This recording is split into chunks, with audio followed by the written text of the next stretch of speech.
नमस्कार दोस्तों जैसा कि आप सभी लोगों को पता होगा, पिछले दिनों दिल्ली में 4.0 की तीव्रता का मैग्नीट्यूड का भूकंप आया था। दोस्तों, इससे तो आपको अंदाज़ा लग गया होगा कि भूकंप कितना हमारे लिए ख़तरनाक है।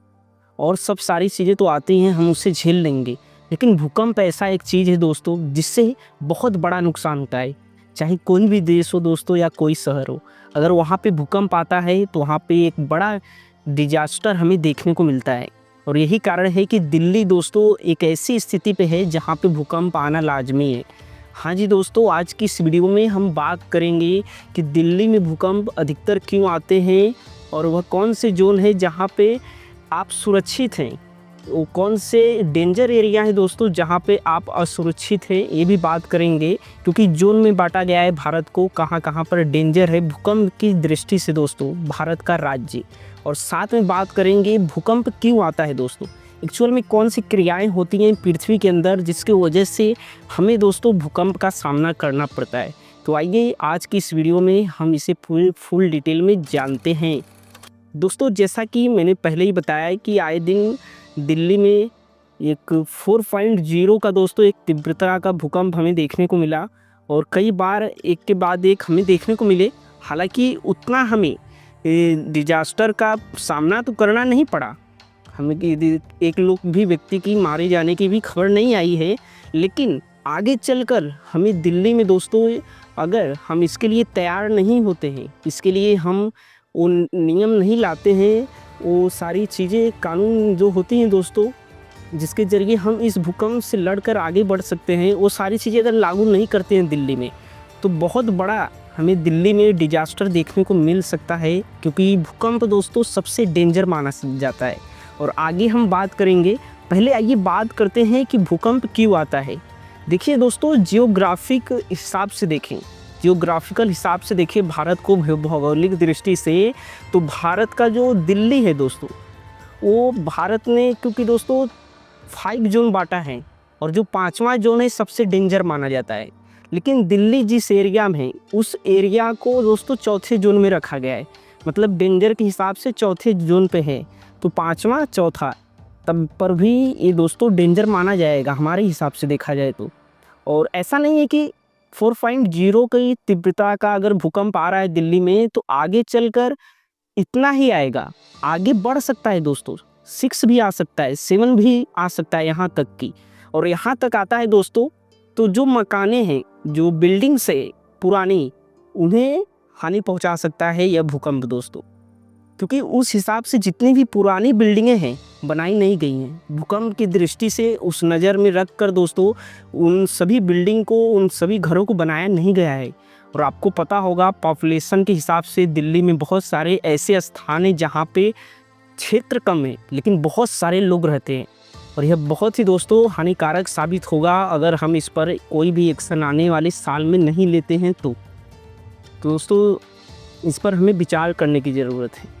और साथ में बता दें दोस्तों, भूकंप आने का कारण, भूकंप जो आता है तो देखिए हमारा जो पृथ्वी है ना, कई चीज़ों से परत से मिलकर बना है।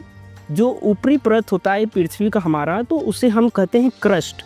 दूसरा है दोस्तों मेंटल कोर, और तीसरा हमारा है दोस्तों आउटर कोर, और चौथा हमारा आता है जो केंद्र माना जाता है पृथ्वी का, तो इनर कोर उसे बोला जाता है। लेकिन जो ऊपर की भूपरपट्टी है, जो क्रस्ट है हमारा, वो दोस्तों 50 किलोमीटर के एरिए तक को ही माना जाता है।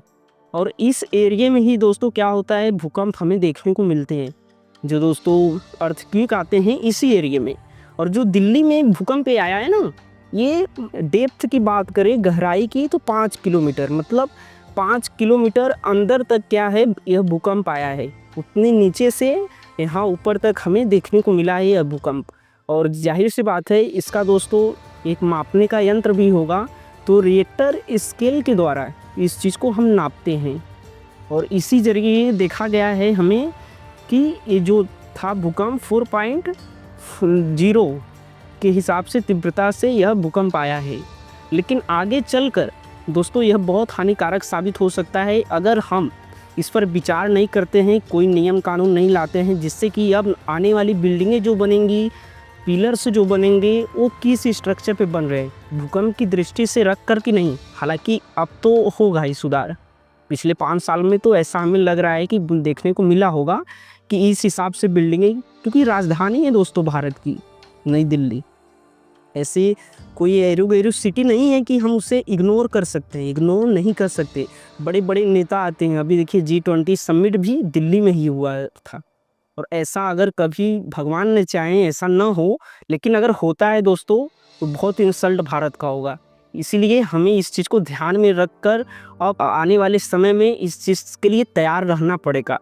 और भूकंप आने का कारण यही होता है दोस्तों कि जो सारी चीज़ें होती हैं जियोग्राफिकल हिसाब से, वही से चीज़ें निर्भर करती हैं कि किस एरिया में भूकंप आएगा। और अभी वर्तमान में देखें तो भूकंप दोस्तों 5 जोन में बांटा गया है, भारत ने 5 जोन में बांटे हैं। और जो रेड एरिया होते हैं, जैसे हम ले लें नॉर्थ ईस्ट के जितने भी स्टेट हैं, तो वहाँ पे हमें ज़्यादा भूकंप हमें देखने को मिल सकते हैं, डिजास्टर दोस्तों, हानिकारक रूप से देखा जाए तो। और दिल्ली चौथे पे मैंने बता दिया। और अगर ये जो 4.0 का आया है ये भूकंप, अगर यही 6-7 तक पहुंचता ना दोस्तों, तो हमें बहुत इमारतें हमें ढहते हुए दिखती भी और उसमें दरार भी आ सकती थी। हालांकि लोगों को मरने की स्थिति तो कम होती, लेकिन हाँ डिजास्टर हमें देखने को मिलता है, बहुत सारी बिल्डिंगें गिरती हैं अगर 6-7 पहुँच जाता तो। और इसके ऊपर जाता है दोस्तों 8-9 तक, अगर मैग्नीट्यूड तक पहुँच जाता है भूकंप, तो हमें दोस्तों यहाँ पे हम नहीं कर सकते, पूरी तरीके से दिल्ली डैमेज हो जाएगी। यहाँ पे हमें बहुत बड़ा डिजास्टर देखने को मिलेगा। और इसका जिम्मेदारी दोस्तों हमारे सरकार को उठाना पड़ेगा कि आने वाले समय में ऐसा न हो, इसलिए इसके लिए हम तैयार रहें। और दिल्ली में जिस दिन दोस्तों आया भूकंप, बता दे 2 दिन पहले, तो और सभी राज्य में भी आए थे, ऐसा नहीं है। उत्तर प्रदेश में भी कई ज़िलों में आए थे, बिहार में भी कई जगह पे आए थे। 4 की ही तीव्रता से आए थे, 4.0 की ही तीव्रता से भूकंप आए थे। लेकिन दिल्ली को ही ज़्यादा हम इसलिए पॉइंट करते हैं क्योंकि वहाँ पे ज़्यादा लोग रहते हैं और वहाँ पे अधिकतर भूकंप आते रहते हैं और पूरे देश में भूकंप आते हैं। बात करें तो वर्ल्ड की, तो वर्ल्ड में भी कहीं न कहीं हर 24 घंटे में कहीं न कहीं पर भूकंप हमें देखने को मिलते हैं। लेकिन ऐसे एरिया में नहीं दोस्तों, जिस एरिया में अभी भूकंप हमें देखने को दिल्ली में मिला है। ये बहुत हमारे लिए हार्मफुल हो जाएगा दोस्तों, अगर इस चीज़ पे हम आगे चलकर ध्यान नहीं देते हैं तो। और साथ में बात करें दोस्तों दिल्ली में भूकंप आने का कारण दोस्तों, तो जो कारण होता है ना, देखिए हमारी पृथ्वी के अंदर कई प्रकार की प्लेटें हैं, जो मैंने बताया क्रस्ट की मैंने बात की, तो क्रस्ट के नीचे कई प्रकार की प्लेटें हैं।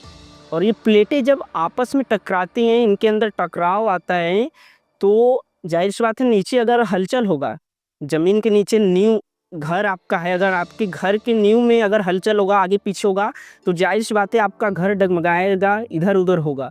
तो यही चीज़ एक्चुअल में होता है हमारी पृथ्वी पर। अगर नीचे की जो प्लेटें हैं आपस में टकराएंगी, एक दूसरे से दूर भी जाएंगी, तो वो कंपन हमें देखने को मिलता है। और अगर ये तेज़ी से होता है तो हमें बहुत तीव्रता से देखने को भूकंप मिलते हैं। और ये इसी को हम नाम देते हैं दोस्तों अर्थक्वेक का। और कुछ है नहीं, नॉर्मल सी चीज़ें हैं दोस्तों, ये तो प्रकृति द्वारा बनाई गई हैं, इसमें हम कुछ नहीं कर सकते, कब कहाँ क्या होगा। लेकिन जो अभी वैज्ञानिक रूप से देखा जाए तो दिल्ली हो गया, बहुत ऊपर के इलाके हैं, दक्षिण में तो हमें कम बहुत देखने को मिलेंगे। लेकिन हाँ जो नॉर्थ साइड में है तो उधर हमें भूकंप के हिसाब से, रेड एरिया के हिसाब से देखें तो हमें ज़्यादा भूकंप देखने को मिलते हैं। और इस चीज़ के लिए सभी वर्ल्ड के जितने भी लीडर्स हैं, कंट्री हैं, उन्हें इससे लड़ने के लिए कोई न कोई टेक्नोलॉजी तो हमें लाना पड़ेगा, क्योंकि और सारी चीज़ों से तो हम लड़ लेंगे, लेकिन ये भूकंप से हमारे पास अभी कोई टेक्नोलॉजी नहीं है कि हम भूकंप को रोक पाएँ। जापान के बारे में दोस्तों आप ज़रूर जानते होंगे, जापान हर साल दोस्तों क्या होता है, भूकंप का शिकार होता है, चक्रवात का, तूफान का भी वो शिकार होता है। इसलिए वहाँ पे घर जो होते हैं लकड़ी के भी बनाए जाते हैं नॉर्मल तरीके से, कि हम उसे रिकन्स्ट्रक्ट कर पाए, दोबारा बना पाएँ।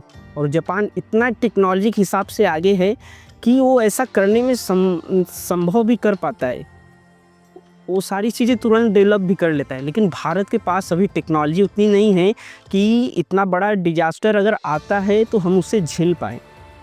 इसके लिए तो हमें तैयार रहना ही पड़ेगा।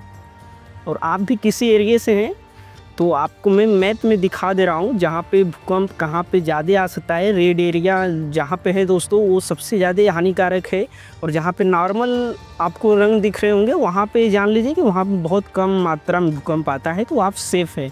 लेकिन हाँ, ऊपर जो नॉर्थ की चीज़ें हैं वहाँ पे हमें इस चीज़ को ध्यान देना पड़ेगा दोस्तों। आपको पता चल गया होगा दोस्तों, मैं आशा करता हूँ कि भूकंप कैसे आता है, क्यों आता है, और इसका जो जिम्मेदार है कोई होता नहीं है। ये हमारी पृथ्वी की ऐसी संरचना ही है कि इसे हम बदल नहीं सकते। इसमें रह सकते हैं जब तक भगवान ऊपर वाला प्रकृति चाहेगा। कब ख़त्म हो जाएंगी दोस्तों, हम अभी ये देखिए वीडियो शूट कर रहे हैं, हमारे साथ ही क्या हो जाएगा, इस पृथ्वी के साथ क्या होगा हम नहीं जानते हैं। इसलिए खुलकर जिए, हर दिन नया होता है आपके लिए। आज में जिए, भविष्य की कल्पना न करें। आप अपने जीवन में कहीं पर भी हैं, वर्तमान में उसमें खुशी ढूंढने की कोशिश करिए। मिलते हैं अगले वीडियो में। धन्यवाद, थैंक यू।